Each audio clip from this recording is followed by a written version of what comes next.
പ്രിയ പ്രേക്ഷകർക്ക് സീരിയൽ ന്യൂസിലേക്ക് സ്വാഗതം. കൂടുതൽ സീരിയൽ ന്യൂസുകൾ അതിവേഗം ലഭിക്കുന്നതിന് ഈ ചാനൽ സബ്സ്ക്രൈബ് ചെയ്യുക. ബെൽ ഐക്കൺ മറക്കാതെ ക്ലിക്ക് ചെയ്യുക. വീഡിയോ ഇഷ്ടമായി എങ്കിൽ ലൈക്ക് ചെയ്യാൻ മറക്കരുത്.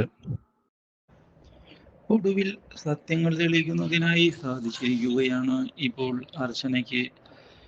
ഇതോടെ രക്ഷപ്പെടുന്നതിന് വേണ്ടിയുള്ള വാതിൽ തുറന്ന് ലഭിക്കുകയും ചെയ്യുന്നു അച്ചുവിന്.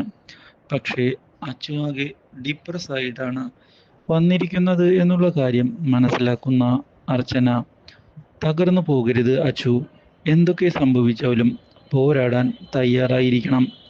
ആ ഒരു കാര്യമാണ് എനിക്ക് നിന്നോട് പറയാനുള്ളത്. നമ്മൾ പലതവണ തോറ്റിട്ടുണ്ട് എന്നുള്ള കാര്യം നിനക്കറിയാമല്ലോ. അതുകൊണ്ട് തന്നെ നീ വേണം ഇനി തോൽക്കില്ല എന്ന് ഉറപ്പിച്ചുകൊണ്ട് മുന്നിലേക്ക് ഇറങ്ങി പോരാടാൻ. കൂടെ ഞങ്ങളുണ്ടാകും.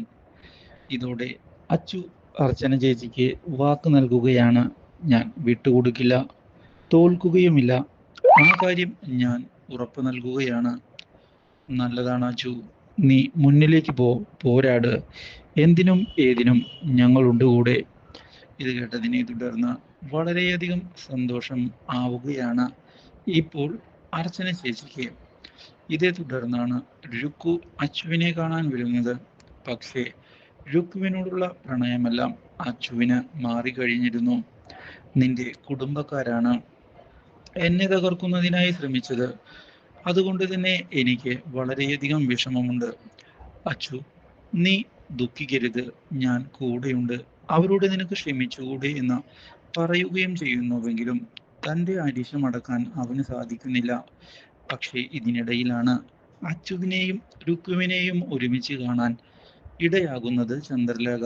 ഇതോടെ ഇരുവരും തമ്മിലുള്ള അടുപ്പത്തെ പറ്റി ചന്ദ്രലേഖയ്ക്ക് മനസ്സിലായിരിക്കുകയാണ്. ഈ അവസരം അർച്ചനയ്ക്കെതിരെ എങ്ങനെ വിനിയോഗിക്കണമെന്ന് ഇതോടെ ചന്ദ്രലേഖ കാൽക്കുലേറ്റ് ചെയ്യുകയാണ്. Do like, share and subscribe.